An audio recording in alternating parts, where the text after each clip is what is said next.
Bonjour à tous et bienvenue sur ma chaîne. Je m'appelle Jean Dupont et je suis passionné par les voitures depuis toujours. Sans beaucoup de raisonnement, passons au sujet de la vidéo. Article sur le moteur GDI, principe de fonctionnement, caractéristiques, différences par rapport aux autres types de moteurs. À la fin de l'article, une vidéo intéressante sur les moteurs à injection directe. Article sur les moteurs GDI, principe de fonctionnement, caractéristiques, différences par rapport aux autres types de moteurs. À la fin de l'article, une vidéo intéressante sur les moteurs à injection directe. L'injection directe d'essence, GDI, est un système d'alimentation directe du mélange de carburant dans le moteur à combustion interne. Dans les moteurs à GDI, l'injection ne se fait pas dans le collecteur d'admission, comme dans les moteurs à injecteur classiques, mais directement dans le cylindre. Ce type de moteur combine les principes des systèmes à essence et diesel. Information générale. On pense que Mitsubishi utilise ce type de moteur pour la première fois, mais ce n'est pas tout à fait vrai. Le premier moteur de ce type a été installé sur une voiture de course Mercedes-Benz W196. Plus tard, Mitsubishi utilise le système d'injection à commande électronique qui permettait au moteur de fonctionner à faible charge, avec un mélange air-carburant contenant une quantité minimale de carburant, c'est-à-dire épuisé. Les premières voitures Mitsubishi équipées de moteurs GDI ont commencé à être produites en 1996. Depuis lors, le moteur a subi de nombreuses modifications et améliorations, car la version originale était loin d'être parfaite. Quant à l'abréviation GDI, elle se référait aux voitures Mitsubishi, bien que de nombreux constructeurs automobiles utilisent le même système, mais sous un nom différent. Chez Toyota, il s'agit de D4, chez Mercedes, CGI, chez Renault, IDE, etc. La particularité du moteur est qu'à faible charge, même à une vitesse pouvant atteindre 120 km/h, il fonctionne avec un mélange air-carburant épuisé. Lorsque la charge augmente, il passe automatiquement au système d'injection classique. Cela permet au véhicule d'être économique, jusqu'à 20% d'économie, et respectueux de l'environnement. Principe de fonctionnement. Le principe général de fonctionnement des moteurs à combustion interne est d'alimenter et de mélanger le carburant avec la masse des air, car sans cette dernière, la combustion est impossible. Dans les moteurs à essence, 14,7 g de mélange d'air pour 1 g d'essence sont nécessaires pour un fonctionnement optimal. Si la quantité d'air est supérieure à la norme, le mélange air-carburant est dit appauvri, pauvre, si elle est inférieure, riche. Un mélange d'air pauvre réduit la consommation de carburant, mais sa combustion pose souvent des problèmes. Un mélange sursature en essence s'enflamme facilement, mais le carburant excédentaire n'est pas brûlé et est expulsé avec les gaz. Recycle, ce qui constitue un gaspillage inutile. Sans compter qu'une couche de suie s'accumule intensément sur les bougies et les soupapes. Le système GDI se distingue du système conventionnel par le fait que l'injection de carburant ne se fait pas dans le collecteur d'admission, mais directement dans la chambre de combustion, comme dans les moteurs diesel. Le principe de fonctionnement du moteur GDI, l'essence est introduite dans la chambre de combustion sous haute pression et dans un flux tourbillonnant, grâce à une structure spéciale d'injecteur. Principale différence entre le système GDI et le système d'injection classique. L'injection se fait sous une pression de 50 atmosphères, contre seulement 3 atm dans un moteur à injecteur classique. Cela permet de réaliser une atomisation fine et directionnelle. Caractéristiques de l'injecteur de carburant.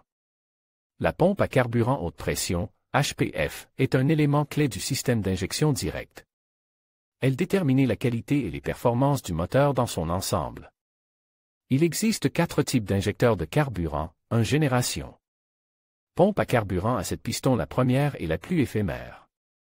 Elles ont été installées sur les voitures Mitsubishi de 1996 à 1998. Elles n'ont pas de système de suivi de la pression et sont extrêmement sensibles à la qualité de l'essence. Elles ne peuvent pas être réparées et, lorsqu'elles sont usées, ce qui arrive très vite, il faut les remplacer complètement. Deuxième génération. Pompe à carburant à 3 sections. Il s'agit d'une modification des pompes à 7 pistons. Elles ont été installées entre 1998 et 2000. Le fabricant a tenu compte des défauts antérieurs et s'est efforcé de les éliminer. Elles sont dotées d'un régulateur et d'un capteur de pression qui, en cas de chute brutale de la pression, font passer la voiture en mode d'urgence. Cela permet à la voiture de continuer à rouler suffisamment longtemps pour se rendre à la station-service. Le modèle est devenu un peu plus fidèle à la qualité de l'essence et plus durable. 3 générations.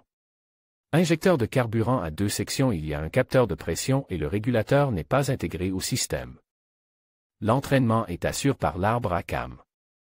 4e génération. La pilule. Le modèle le plus récent et le plus s'avance. Relativement durable, moins sensible à la qualité du carburant, compact et fiable. Le principal inconvénient réside dans le fait que les écrous de fixation se desserrent d'eux-mêmes. Leur état doit être vérifié régulièrement, car leur desserrage entraîne un dysfonctionnement du système et une déformation des plaques, qui sont difficiles à aligner. La conception des pompes à carburant à haute pression dépend du modèle spécifique. L'importance de la qualité du carburant. Le principal problème des moteurs GDI est leur sensibilité aux moindres écarts de qualité du carburant. Les premiers GDI ont souffert de ce problème de manière particulièrement aiguë, ce qui entraîne une usure très rapide et la nécessité de les remplacer. Des améliorations ultérieures ont permis de résoudre partiellement ou totalement ce problème et les modèles de la 2e et de la 4e génération sont devenus plus fiables. Outre les caractéristiques du système d'injection lui-même, la longévité du moteur est également influencée par un système de filtration complet. Il comporte 4 étapes. Le nettoyage s'effectue à l'aide d'une grille filtrante située dans la pompe du réservoir d'essence. Un processus de filtration aussi pousse est capable de mettre de l'ordre dans l'essence, même si elle n'est pas très pure.